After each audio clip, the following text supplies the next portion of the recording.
It's your boy Nguno in the house, back with another Arsenal news episode. Well, ladies and gentlemen, I hope you're watching all the content on this channel because it is about to get more and more noisy as we actually will come up with some different type of content. But first, we have a semi-final, a second leg tie to win. Arsenal, they would be looking at the upcoming tie as the most crucial ones in their recent times, and of course one of this season. So one of the best news that I would want to tell you guys is about AFC Bell.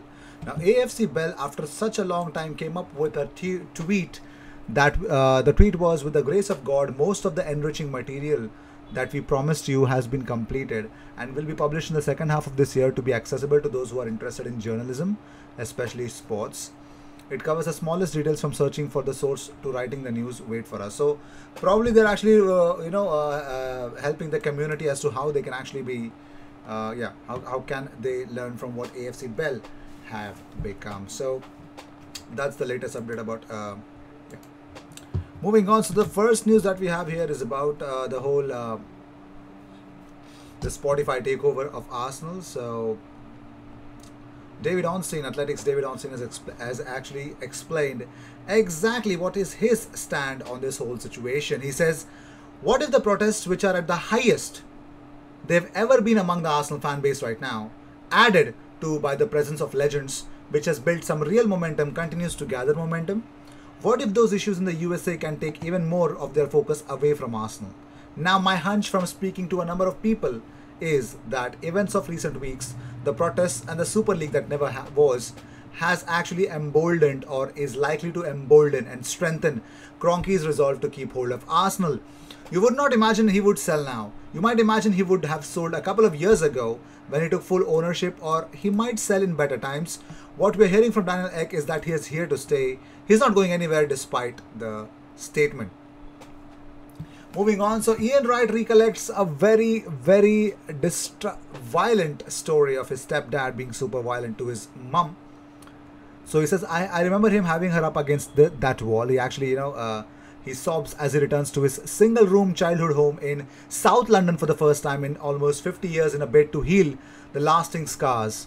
So tearfully, he said that, he grabbed my mum by the neck, and she was so small, it just made me feel so helpless. She was trying to say sorry while he had his hand around her throat.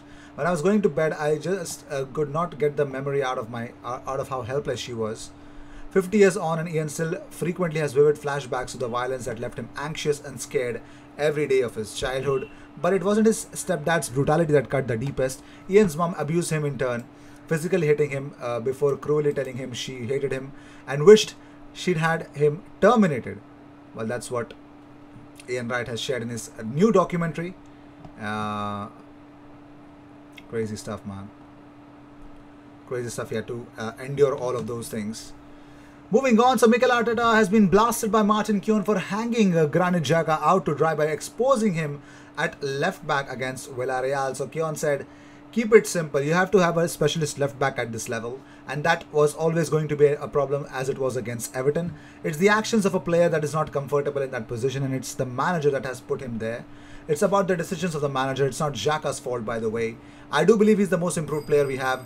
He still had a difficult time, but to play him at left back leaves him exposed for me. We all know why he's playing as a left back, so yeah. Moving on, I just gave you an update yesterday about Steve Bruce opening up about the £20 million price tag of Joe Willock. He's actually elaborated on that. He says, I don't know where the supposed £20 million price tag has come from. The most pressing thing is that we have to have a conversation with Arsenal, and we have to respect the fact that he's an Arsenal player and he's a young player too. We don't even know if he's available yet. Until we have those conversations with Arsenal, there's nothing really else to say. I do know that Joe's enjoyed it here. Why wouldn't he? So that is the official and complete statement. So as mentioned yesterday, Arsenal are interested in Guido Rodriguez from Real Betis, but also it looks like Arsenal target Nabil Fekir has boosted his Premier League admirers by confirming his Real Betis future is uncertain. He says, for now I am happy at Betis. We are going to do everything possible to go to Europe. It's what I think about now. In football, we can never know the future. We must look at season after season. It is always important to play in Europe. I was playing the Champions League and Europa League, and I want to play there again.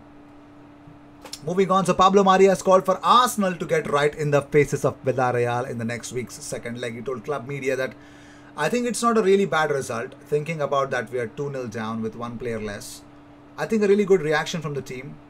But for me, I think we don't have to wait to go into that situation to react. I think we have to learn about that, and we have to put all the efforts starting from minute 0 next week to go to the finals. I don't know why we made a sluggish start. At the end, you're on the pitch, and I try to help everybody, but we did some mistakes, and I think this is the key, because they like to play football, and they know when you do a mistake to go on that side and take the goals. So at the end, we have to learn from that. We have to go full gas from minute 0 and go with everything to win the game. So Sun Sports, David Seeger says, I think before I launch into some forthright opinions on last night's debacle, I should reiterate that this is a fans column. As such, it is hard to be an Arsenal fan emotionally invested in the manager, because I hugely admired Mikel Arteta as a player, and he too feels the same attachment to our club. As such, I wanted him to succeed and perhaps give him more latitude personally than I gave his predecessor and opposite number last night. Despite all that, I was, after 60 minutes, at the point I had reached with Unai Emery. After a cold night with 1-0 defeat to newly promoted Sheffield in 2019, Nicola Pepe's calm penalty and Etienne Capoe's rashness to equal to that of Dani Ceballos may have bought our manager a last drink at the Europa League saloon. But in truth, he got so much wrong last night. So everyone is against Arteta for the decisions that he's made. But let's see where we are actually going through it. So Arsenal are among the clubs interested by the news that Bayern Munich are open to selling Corentin Tolisso. Now, according to Kicker, the German Giants will consider bids ahead of his contract expiring in 2022, and they're not offering him a new one. Arsenal are set to rival United, Napoli, Juventus, Inter Milan and Atletico Madrid for this lad's signature. Let's see where we end up with that. So Arteta has opened up about whether if Bellerin will leave in this summer. He says, if we read all the rumors about potential players that could be leaving and going, the list would be so big. So no comment on that.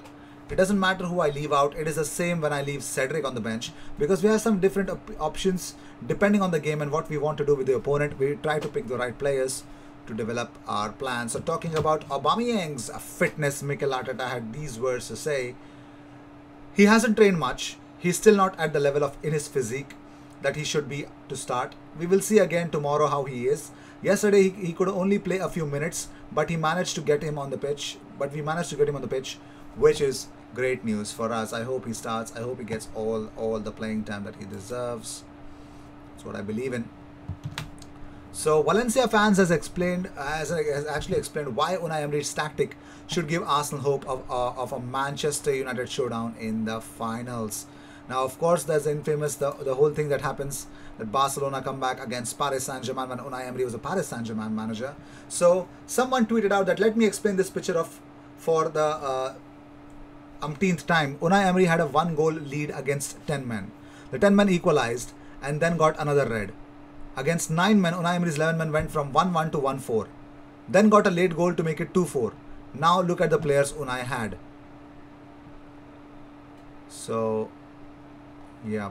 Unai Emery had a team with Baraja, Silva, Mata, Joaquin and Villa, but refused to try to keep the ball against 9 men. I'm not kidding. He told his players to hoof it. They hoofed it randomly, and whenever Madrid picked up the ball, they funneled it to Robben.